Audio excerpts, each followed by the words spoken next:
আমরা আজও চলে এলাম নতুন একটি ঐতিহাসিক স্থাপনার সাথে পরিচিত হওয়ার জন্য। চলুন দেরি না করে শুরু করা যাক।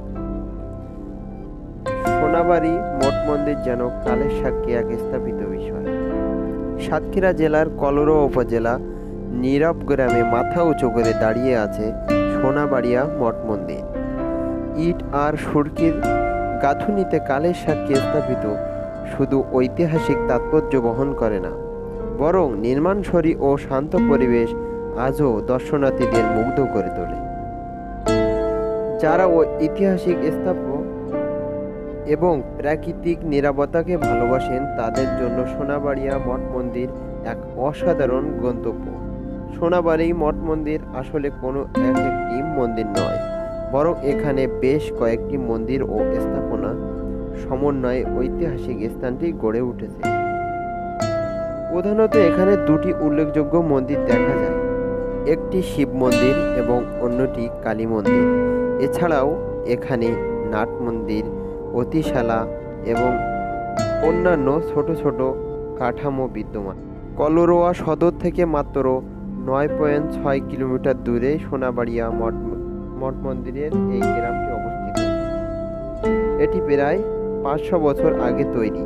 60 ফুট উঁচু টেরাকোটা ফলক খচিত পিরামিড আকৃতি এই মন্দিরটি প্রাচীন স্থাপত্য অপরূপ নিদর্শন হয়ে আজও টিকে আছে, তবে জরাজীর্ণ ভগ্ন অবস্থায় প্রায় ঐতিহাসিক এই মন্দিরটি দ্রুত সংস্কার না করা হলে আমরা একটা মূল্যবান প্রত্নতাত্ত্বিক সম্পদ হারাবো।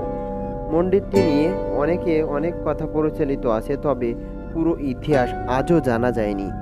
এতটুকু জানা যায় যে বাংলা 1208 সালে রানী রাসমণি এই মঠ মন্দিরটি প্রতিষ্ঠাতা করেন। এছাড়া মঠ মন্দিরের ইতিহাস নিয়ে আরও অনেক জন স্মৃতি রয়েছে। সোনাবাড়িয়া গাছতলায় রাতের আধারে মাটি ফুঁড়ে বের হয় এক শিব মূর্তি। রানী রাসমণি স্বপ্নে অদৃষ্ট হয়ে স্নানের সময় ভাসমান পাথরে শিব মূর্তিগুলো উদ্ধার করে। এই মঠ মন্দিরটি নির্মাণ করেন স্থাপত্যশৈলী ও স্থানীয় লোকজন। কথা অনুযায়ী মঠ মন্দিরটি 19 শতকের মাঝামাঝি সময়ে নির্মিত হয়েছিল বলে ধারণা করা যায়। এছাড়া অনেক ঐতিহাসিকগণ মনে করেন এই মন্দিরটি 1767 খ্রিস্টাব্দে জনক হরিমান্দা মতান্তরে দুর্গপ্রিয় দাস নামে একজন ব্যক্তি নির্মাণ করেছিলেন। অবশ্য অনেক প্রাচীন ঐতিহাসিকদের কাছ থেকে মঠ মন্দির কিছুটা ভিন্ন তথ্যও পাওয়া যায়। প্রাচীনকালে বৌদ্ধ ধর্ম প্রচলনকালে গৌতম বুদ্ধের অনুসারীরা এখানে মঠ মন্দির তৈরি করেন। বৌদ্ধ ধর্মের প্রচার ও প্রসারে সুবিধা করতে না পেরে বৌদ্ধ অনুসারী সোনাবাড়িয়া ত্যাগ করে। পরে মঠ মন্দির কিছুকাল পরিত্যক্ত অবস্থায় পড়ে থাকে। তারপরে মঠ পুনরায় নির্মাণ করেন হিন্দু ধর্মাবলম্বীরা। এটাকে মন্দিরে রূপান্তর করেন। সময়ের স্রোতে অনেক কিছু মলিন হয়ে গেলেও মঠ মন্দিরটি আজও তার ঐতিহাসিক গুরুত্ব বহন করে চলেছে। সোনাবাড়িয়া মঠ মন্দিরের স্থাপত্যশৈলীটি এক বিশেষ আকর্ষণ। মন্দিরগুলো নির্মাণে ব্রিটিশ ও স্থানীয় স্থাপত্য মিস্ত্রি মিশন পাওয়া যায়।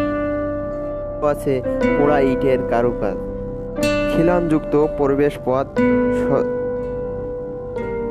ছাদের গঠন তৎকালীন স্থাপত্য পরিচয় বহন করে। শিব মন্দিরের চূড়ায় কালী মন্দিরের গঠন বিশেষভাবে নজর কাড়ে। নাট মন্দির উত্তর চত্বর এবং স্তম্ভগুলো এক ভিন্ন আবহাওয়া তৈরি করে। মন্দিরের দেওয়ালের টেরাকোটা কারুকাজ আজও চোখে পড়ে আর নেই সময়ের। সেই সময় শিল্পকলার অন্যান্য নিদর্শন। বিশাল আকৃতির সেই মঠ মন্দির ছোট ছোট পাতলা ইট ও টেরাকোটা দিয়ে তৈরি হয়েছে। দেশে অন্যান্য প্রাকৃতিক নাই এটাতে তেমনভাবে ফুটে উঠেছে। এখানে কোনো বিশেষ রড সিমেন্টের ব্যবহার না করে চুন সুরকি ব্যবহার করা হয়েছে। এর সবখানে শোভা পাচ্ছে নজর করা কারুকাজ। আম, কাঁঠাল, নারিকেল, মেহগনি, সেগুন ও দেবদারু গাছের বাগান দিয়ে ঘেরা। প্রায় 1600 একর জমির উপরে এটি অবস্থিত। মন্দিরটি 20 ফুট দৈর্ঘ্য, 15 ফুট চওড়া। এই মন্দিরের গুছে দক্ষিণে অসম বাহু বিশিষ্ট চৌকা রয়েছে। শোনা যায় এক সময় রহস্যময় মোটা শিকড় মন্দিরটির 3 তলা থেকে মন্দিরের সামনে অবস্থিত এই পুকুরে বাঁধা ছিল। মন্দিরের পূর্বে পাশে উত্তর দক্ষিণ লম্বা 12টি ঘরে ছিল 12টি সিংহী। মন্দিরটি 3 তলা বিশিষ্ট। 2 তলা 14টি কুঠির রয়েছে এবং তৃতীয় তলায় রয়েছে 7টি কুঠির। 2.5 বর্গ হাতের এই ক্ষুদ্র আকৃতি কুঠির নির্মাণের উদ্দেশ্য সম্পর্কে আজও কিছু জানা যায়নি। এসব কুঠির মধ্যবর্তী স্থানে রয়েছে অন্ধকারায়ণ। এর নিচতলার ভিতরের অংশে 4 ভাগে বিভক্ত। প্রথম অংশের চারিপাশে ঘূর্ণায়মান টানা আলিন্দন রয়েছে। সোনাবাড়িয়া মঠ মন্দির শুধু ঐতিহাসিক স্থাপত্য নয়, এটা স্থানীয়দের কাছে আজও একটি পবিত্র স্থান। এখানে বিভিন্ন পূজা পার্বণে ভক্তদের সমাগম ঘটে। মন্দিরের শান্ত পরিবেশ সবাইকে অনেক শান্তি এনে দেয়। শহরের কোলাহল থেকে দূরে এই প্রাকৃতিক নীরবতা কিছুটা সময় কাটানোর জন্য এটি হতে পারে চমৎকার জায়গা। সোনাবাড়িয়া মঠ মন্দির শুধু হাটের স্তূপ নয়, এটি এক ইতিহাস সর্বজনীন সাক্ষী। যারা সাতক্ষীরা জেলার ঐতিহাসিক সংস্কৃতির ঐতিহ্য সম্পর্কে জানতে আগ্রহী তারা অবশ্যই এখানে আসতে পারেন। তো আজ এ পর্যন্তই। ভালো থাকুন, আর চ্যানেলটাকে সাবস্ক্রাইব না করলে